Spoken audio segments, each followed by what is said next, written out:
घर का कोई फिक्र नहीं रहता था सर, कि कहाँ हमारा घर है, किधर बाल बच्चा है, क्या खाएगा, क्या पहनेगा, ये सब का कोई फिक्र नहीं हमको था सर। लेकिन अब जब ये बंद हो गया तो हमको थोड़ा तकलीफ है, लेकिन मेरा परिवार सब एकदम बिल्कुल टकाटक खुश है सर। और खुशे ने एकदम बिल्कुल, हमको लगता है बंद करवाने वाला नज़दीक में रहता तो इतना मोटा माला पहनाते उसको। सबके फायदे और खुशहाली के लिए बिहार में लागू पूर्ण नशाबंदी से ताड़ी और देशी शराब के उत्पादन और बिक्री से जुड़े कुछ लोगों के सामने रोजी रोजगार के नए अवसर तलाशने की आवश्यकता आई। इस दिशा में काम करते हुए गरीब और अत्यंत गरीब लोगों के रोजगार और उनकी आर्थिक मजबूती के लिए सरकार लेकर आई है सतत जीविकोपार्जन योजना। अत्यंत निर्धन परिवारों को परिसंपत्ति सृजन से लेकर कौशल प्रशिक्षण, नियोजन और व्यवसाय शुरू करने के लिए दी जाने वाली सरकारी सहायता का नाम है सतत जीविकोपार्जन योजना। कोई ताड़ी का करता है, कोई शराब चुलाता है और उसी पर उसका परिवार आश्रित था, तो इस चीज को हम लोगों ने बंद किया है, तो उसके लिए भी सोचना चाहिए। और दूसरे कई ऐसे परिवार हैं जिनको राज्य की योजनाओं का कोई लाभ नहीं मिलता है और उनको कोई एहसास भी नहीं। तो हम लोगों ने यही ग्रामीण विकास विभाग के माध्यम से इस पर पूरी चर्चा हुई और इसके बाद हम लोगों ने सतत जीविकोपार्जन योजना के बारे में सोचा और ये सोचा कि जो परिवार भी इस काम में था उसको प्रेरित करिए। और जब हम लोगों ने शराबबंदी लागू की तो पूर्णिया जिले में एक गांव में कई परिवार के लोग इस काम को करते थे, लेकिन जिला में उन सब लोगों को प्रेरित किया गया कि भाई ये शराब का काम छोड़ दीजिए चुलाने का और आप गाय पालिए। उसको प्रशासन की तरफ से सहयोग किया गया और बहुत इफेक्टिव हुआ। उनके बच्चे प्रसन्न रहने लगे। बच्चे जब स्कूल में जाते थे तो शर्म से सिर झुकाए रहते थे, क्योंकि उसका परिवार शराब का काम करता था, उसको अच्छा नहीं लगता था। लेकिन जब से पशुपालन में वो लग गया परिवार, वैसे परिवार तो बड़ा खुश हुए।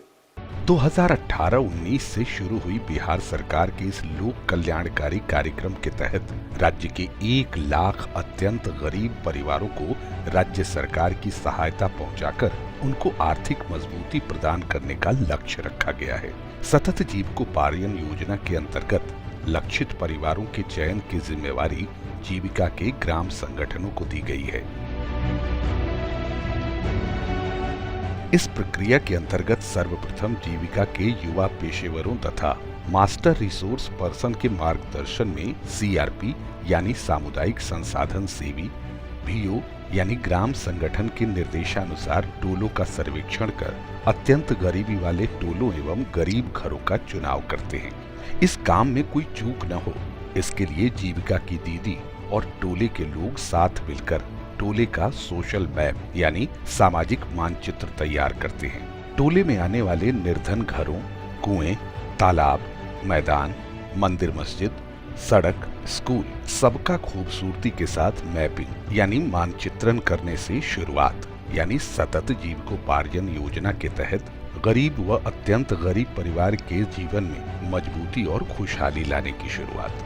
ग्राम संगठन की मदद से सीआरपी उस टोले के घरों का सर्वेक्षण करते हैं। इसके तहत टोले के एक परिवार के सभी सदस्यों, परिवार की परिसंपत्ति और पूरे परिवार की आय के साधन का डेटाबेस तैयार किया जाता है।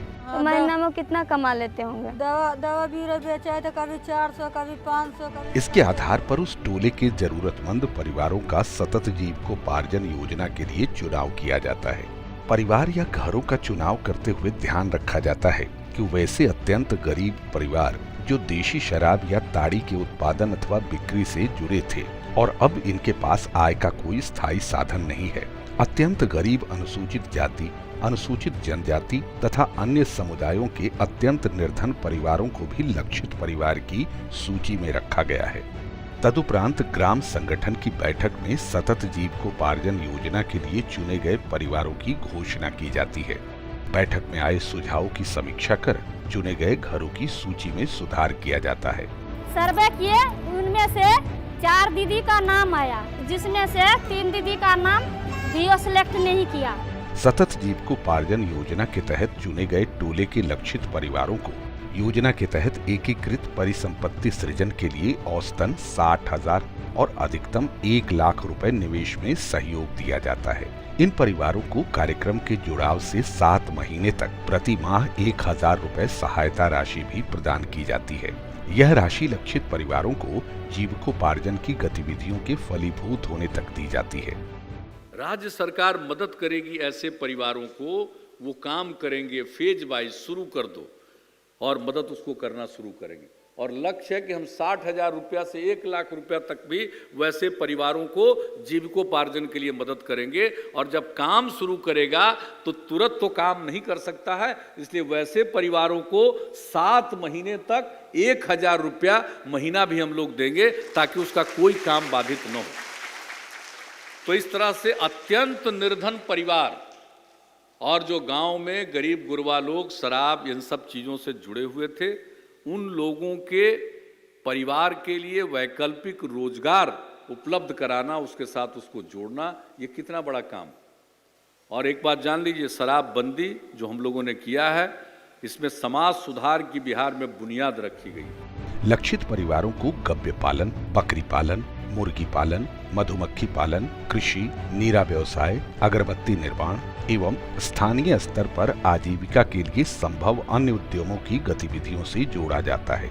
लक्षित परिवार के युवाओं को उनकी रुचि और योग्यता के अनुसार कौशल प्रशिक्षण देकर उन्हें नियोजित कराया जाता है। इन परिवारों को सरकार के विभिन्न कार्यक्रमों जैसे 7 निश्चय कार्यक्रम, सामाजिक सुरक्षा के विभिन्न कार्यक्रम, प्रधानमंत्री आवास योजना, मनरेगा, छात्रवृत्ति योजना, राष्ट्रीय खाद्य सुरक्षा और महादलित विकास मिशन की विभिन्न योजनाओं से जोड़ा जाएगा ताकि उनके लाभ लक्षित परिवारों तक पहुंच पाएं। राज्य सरकार का दृढ़ संकल्प है कि समाज के सबसे निचले पायदान पर खड़े लोगों को सरकार की इस योजना का लाभ जल्द से जल्द मिले। सरकार का उद्देश्य है राज्य की तरक्की के साथ साथ अनुसूचित जातियों, अनुसूचित जनजातियों के गरीबों और अत्यंत गरीबों को जीविकोपार्जन के अवसरों तथा विभिन्न कार्यक्रमों से जोड़कर उनका विकास करना, उनके जीवन स्तर को ऊपर उठाना। लक्ष्य एक है, सबको काम, घर घर खुशहाली। समाज के गरीब और वंचित ऊपर उठेंगे तो बिहार और देश भी आगे बढ़ेगा।